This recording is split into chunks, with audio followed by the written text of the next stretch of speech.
Ngayon naman po ay dumako na tayo sa mga estratehiya sa epektibong pagtuturo o effective teaching strategies. So ano po muna ang ibig sabihin o kahulugan ng estratehiya?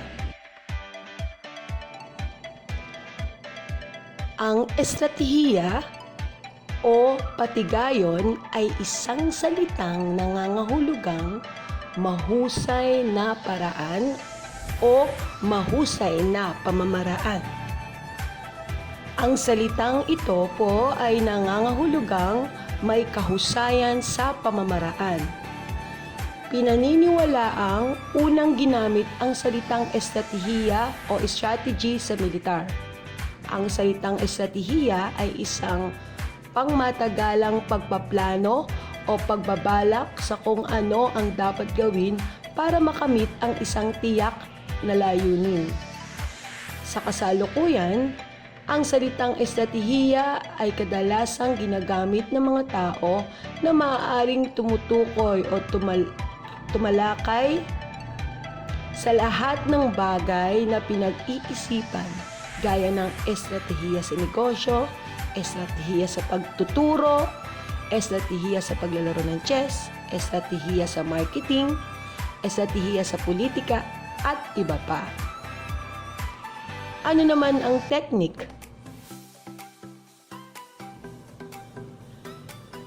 Ang technique o diskarte na siyang kapwa-salita para tukuyin din ang estratehiya ay mahalaga dahil ang mga mapagkukunan na magagamit para lamang makamit ang mga layuning gustong makuha ay karaniwang limitado lamang. Ang mga teknik o diskarte sa pangkalahatan ay sumasangkot sa pagtatakda ng mga layunin, pagtukoy ng mga pagkilos at mahuhusay na paraan, at pagpapakilos ng mga mapagkukunan para magawa ang mga karapat-dapat na aksyon. Ang teknik o diskarte ay karaniwang may dalawang pangunahing proseso: ang pagbabalangkas at pagpapatupad. Kabilang sa pagbabalangkas ang paghihinuhat, pag-aaral ng sitwasyon o kapaligiran, pagsasagawa ng mga konklusyon at pagbubuo ng mga regulasyon sa paggabay. Ang mga aktibidad tulad ng estratehiyang pagpaplano at madiskarteng pag-iisip ay kasama sa pagbabalangkas. Sa pagpapatupad naman ay dito tinutukoy ang mga plano na aksyon na ginagawa para makuha ang mga layuning itinatag ng mga itinakdang patnubay. Bakit mahalaga ang estratehiya o bakit mahalaga ang paggamit nito? Dahil nga po ang estratehiya o paggamit nito ay paggamit ng kritikal na pag-iisip at lohika. Pag sinabi pong pag-iisip, kritikal na pag-iisip, may kalipunan na kasanayan katulad ng interpretasyon, makapagsusuri, mataya, at ang lohikal naman po, ito yung pag-iisip na alam niya ang kanyang ginagawa. Nagagamit ang estratehiya sa halos lahat ng aspeto sa buhay araw-araw. Gumagawa tayo ng mga estratehiya, teknik, o diskarte sa buhay para magawa natin ang mga bagay ng maayos, mabilis, at organisado. Bilang mga guro o bilang tayong mga guro, kailangan mapanatili natin ang interes ng ating mga mag-aaral sa pagkatuto sa pamamagitan ng mga estratehiya. Makapagdudulot sa kanila sa pagbabahagi o pagbahagi ng kanilang karanasan. Upang magkaroon din na di malilimutang karanasan sa klase sa kanilang pagkatuto. Hayan po. Kaya masasabi nating epektibo ang isang estratehiyang ginagamit ng isang guro sa pagtuturo kung epektibo ang pagkatuto ng mga mag-aaral o nakapagdudulot ito sa kanila ng realisasyon tungkol sa mga bagay-bagay batay sa kanilang karanasan. Sa madaling salita, nakapagdudulot ito ng pagbabago. Maaaring sa pagkatuto ng isang aralin o paksa o kaya naman ay yung nakuha sa aralin upang magamit sa pang-araw-araw. So, nagiging practical ngayon kasi nagagamit nila sa kanilang pang-araw-araw na pamumuhay. Bawat mag-aaral ay may kanya-kanyang katalinuhan. Natatanging kahusayang taglay na maaaring makita sa estilo ng kawilihan at pagkatuto. Ang tinutukoy na ito ay ang Multiple Intelligence by Howard Gardner na natalakay na po natin. At ang Laws of Learning ni Edward Thorndike. Ito nga po yung kahandaan na hikayatin ng bawat estudyanteng matuto. Ikalawa, pagsasanay, ang pag-uulit ang susi sa pagkatuto at epekto ng pagkatuto kung sasamahan ng positibong damdamin.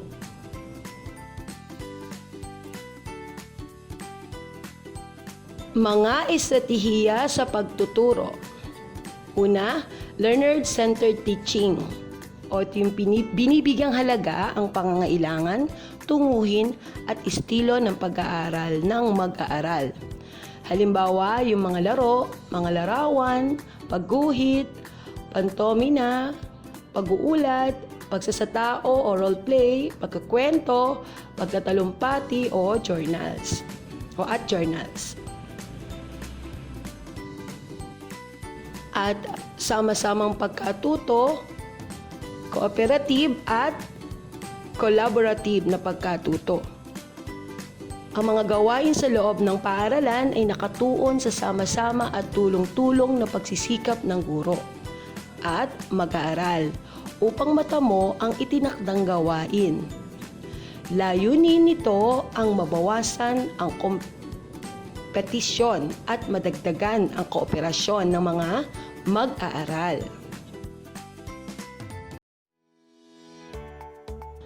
Tandaan po natin, ang guro ang nagbabalak at nagpapasya ng estratehiyang gagamitin. Dapat ay angkop na bunga ng pagkatuto, angkop sa sitwasyon, angkop sa kakayahan ng mag-aaral, at angkop, siyempre, sa aralin. Ilang teknik sa pagtuturo.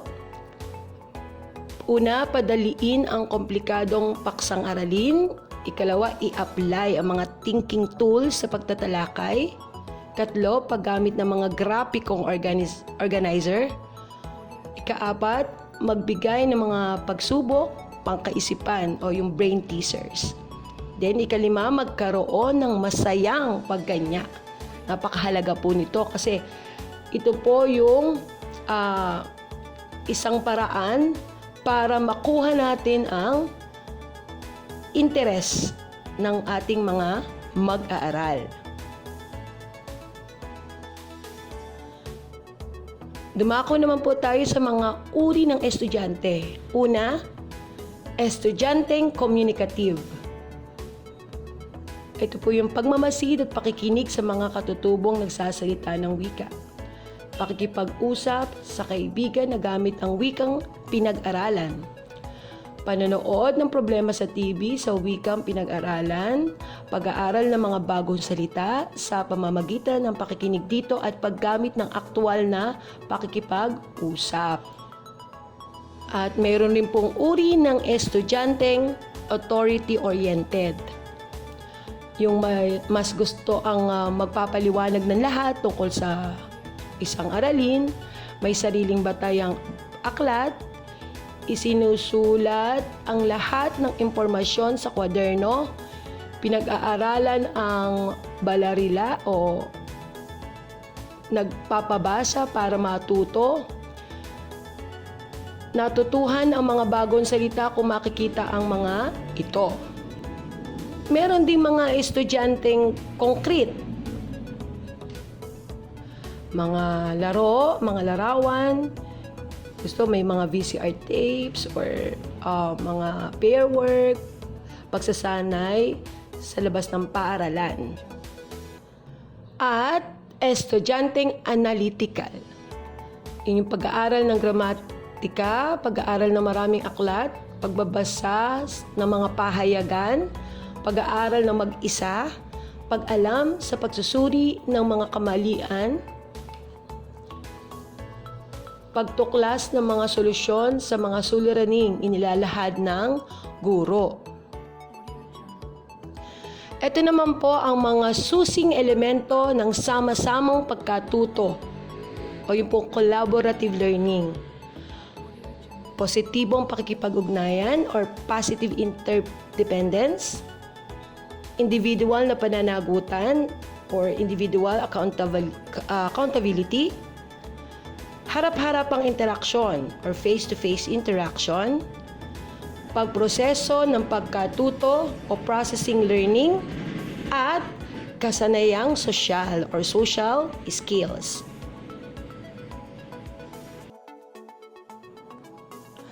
Ano nga ba ang pagkatutong interactive or interactive learning? Mahalaga ang interaksyon sa pagtuturo at pagkatuto ng wika o ng aralin. Hindi lamang pagpapahayag ng sariling ideal ang mahalaga, kundi ang pag-unawa sa mensaheng ipinahayag ng iba pang kasangkot sa interaksyon. Ayon kay Wells, ang interaksyon sa klase ay kinapapalooban ng tatsulok na ugnayan ng tagapaghatid ng mensahe, ng tagatanggap at ng konteksto ng isang sitwasyon, maging pasalita o pasulat na komunikasyon. Sa loob ng paaralan, may 3 uri ng interaksyon na maaaring lahukan ng mag-aaral. Ito nga po yung interaksyon sa guro, sa kapwa mag-aaral, at sa teksto o kagamitang sa pag-aaral. Ang pagkatutong integrative naman po or integrative learning, binibigyan diin dito ang integrasyon o pagsasanib ng paksang aralin sa pag-aaral ng wika. Ang paglalahad ay hinahango sa nilalaman ng isang paksa. Taliwas ito sa nakagawiang pagtuturo na ang mga kasanayan sa wika ay itinuturo ang hiwalay at malayo sa konteksto ng paggagamitan nito. Nakapokus sa mag-aaral at integrasyon ng 4 na kasanayan. Ang mga estratehiyang participative, facilitative, at consultative ay mga katangian ng pag-aaral ng integrative. Dito, ang guro ay tagapagdaloy lamang ng pagkatuto. Ang mga mag-aaral ang nagsasagawa ng mga gawain. Ang guro po ay tagagawa lamang ng script ng pagkatuto. Consultant, tagagabay, tagakumpas, subalit sa kabuuan ng pag-aaral ng aralin, ang mag-aaral ang sentro o ang bida. Siya ang aktibong nagsasalita, nakikinig, bumabasa at sumusulat kung kinakailangan.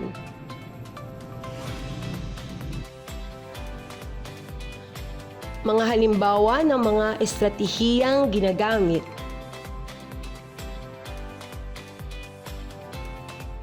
Venn diagram,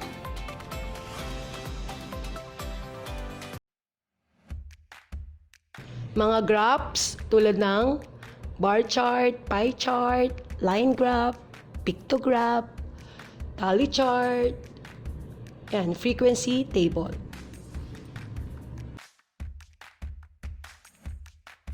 KWL chart, story map,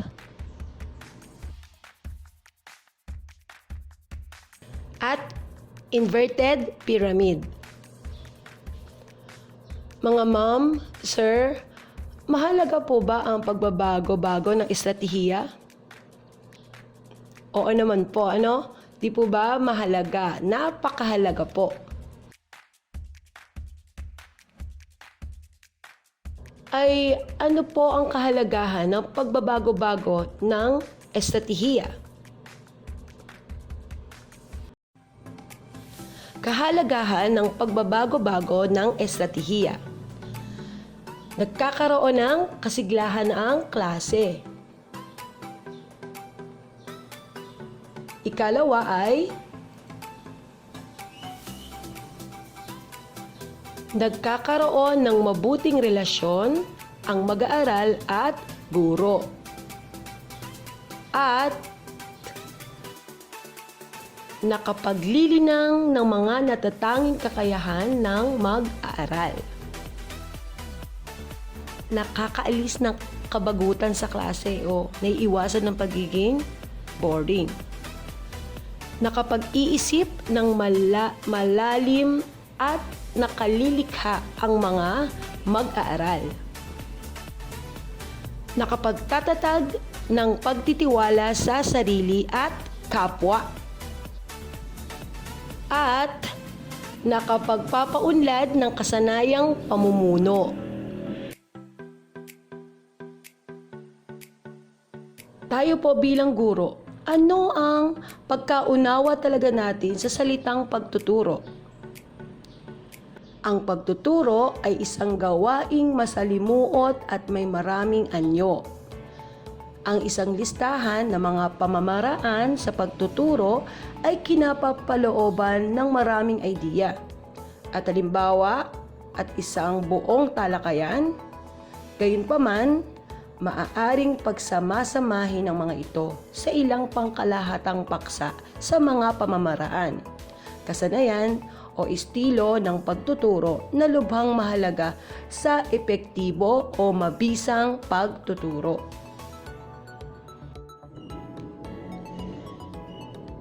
Or, a teaching method comprises the principles and methods used by teachers to enable student learning. These strategies are determined partly on subject matter to be taught and partly by the nature of the learner. For a particular teaching method to be appropriate and efficient, it has to be in relation with the characteristic of the learner and the type of learning it is supposed to bring about.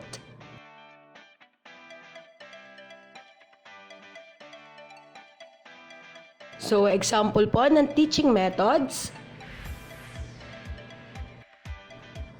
Academic games or competition. Activity. Brainstorming. Case study. Center of interest and displays. Colloquia. Contract. Controversial issues.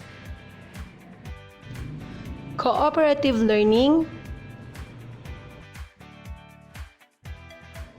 Culture jamming. Debate. Debriefing. Demonstration. Direct instruction. Discovery or inquiry. Discussion. At drill and practice. So yan naman po ay makikita nyo sa screen ang mga paraan ng pagkatuto ng ating mga mag-aaral. Nariyan po yung level ng pagkatuto at estilo ng pagkatuto. Para po sa level ng pagkatuto ng ating mga mag-aaral, yan pong memorizing o pagmememorya, identify o paglalarawan, recognize o pagkilala, define or pagpapakahulugan. At yung mga estilo naman ng pagkatuto nila ay ng ating mga mag-aaral ay yung visual learners, tactile kinesthetic learners, auditory learners, antas ng interes at teknolohiya.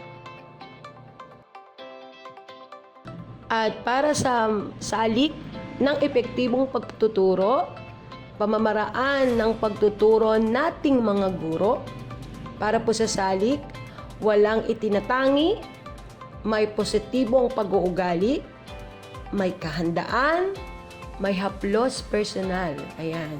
Masayahin, malikhain, marunong tumanggap ng pagkakamali, baryedad sa gawaing pagkatuto or variety in the learning activities, kapaligirang sosyal, at ipinapadaramang kabilang ang bawat mag-aaral. At para naman po sa pamamaraan ng pagtuturo, paglilipat baybay or grammar translation, direktang pamamaraan o direct approach, pagbasang pamamaraan, audiolingualism, yan, oral situational, cognitive, roundable discussion, brainstorming, role-playing, sociodrama, case study, KWL technique, storytelling, debate, individual or group activity or group study, library and field research, at creativity and mind games. So, yan po ang mga pamamaraan ng pagtuturo nating mga guro.